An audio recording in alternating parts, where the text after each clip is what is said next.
Good morning, it's Rebecca hopping in here to talk with you today about just 30 minutes of your time per day to give you unbelievable amounts of energy.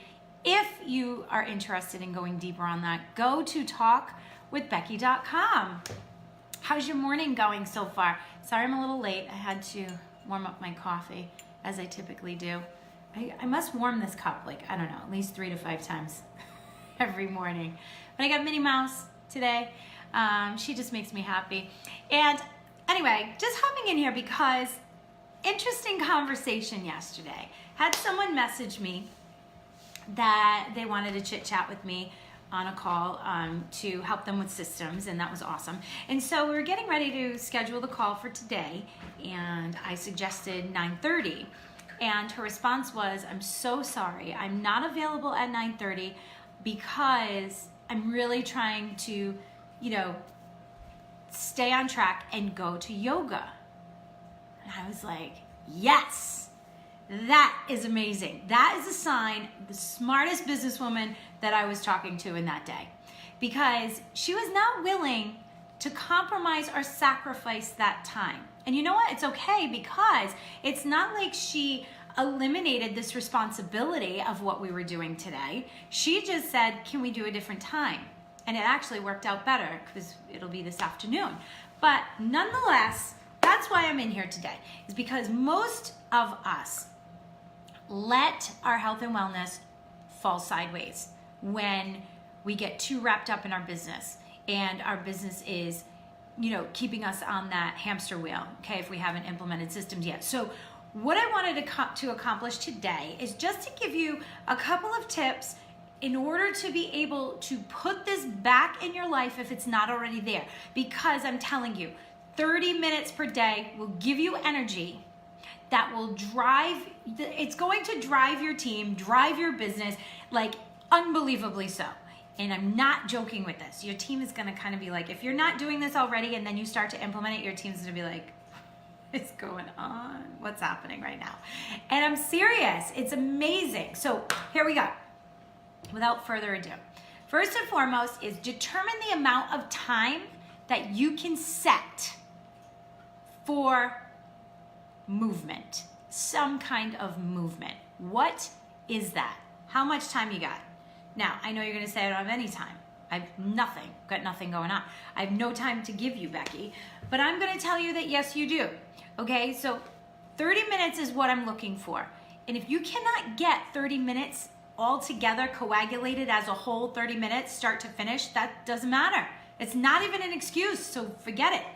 10-minute increments is all you need. So if you did 10 minutes in the morning as soon as you got up, 10 minutes at lunchtime, and 10 minutes at the end of the day before you go to bed. Are we good? Because I think we're good. We can all make that happen. Set your alarm 15 minutes early, roll out of bed, and get something done, whether it's push-ups, sit-ups, stretches, a couple of vinyasas. Do something, move your body and get it alive. Get that blood moving first thing in the morning.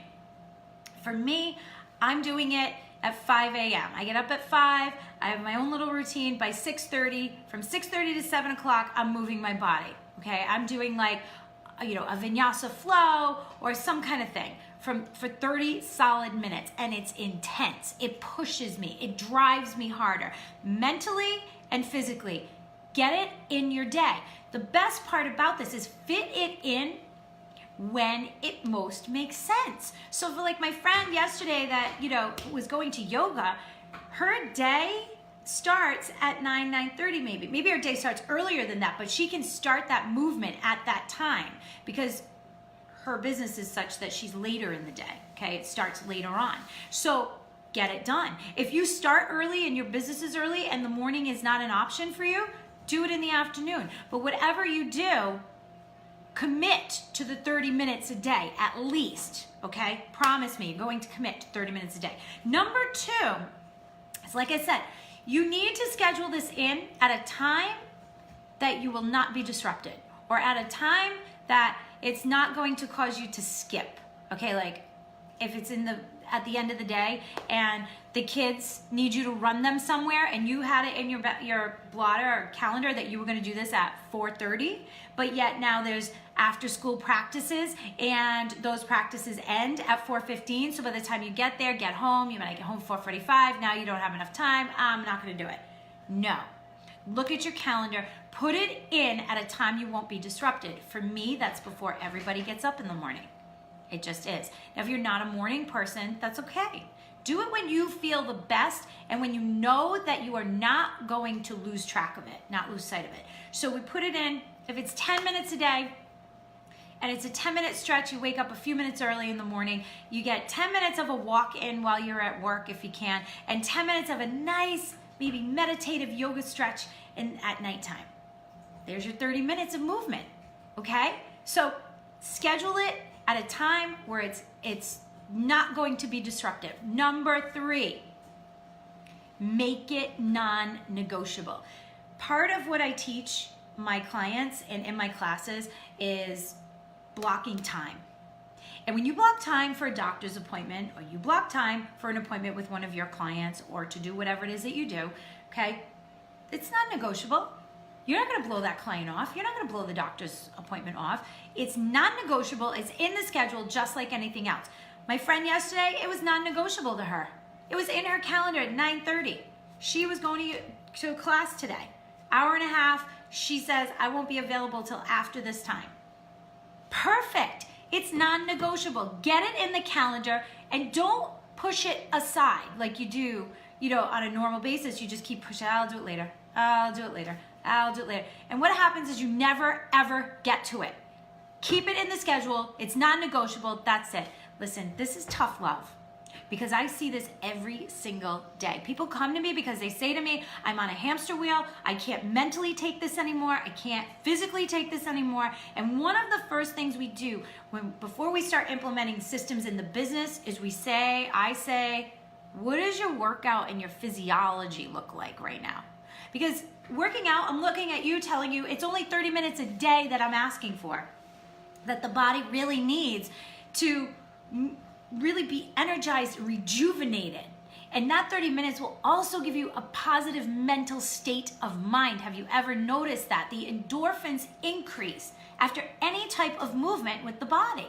Physically, like moving, getting out for a walk. As it is today, I looked at Eric and I was like, I gotta get out of the house. Like, we're in New England, we're in the dead of winter, there's snow all around us, but today it's going to be 45, and I'm like, you know something, I feel like I'm in a cocoon, we work from home, I have my home office, I'm like, I have to get out of here.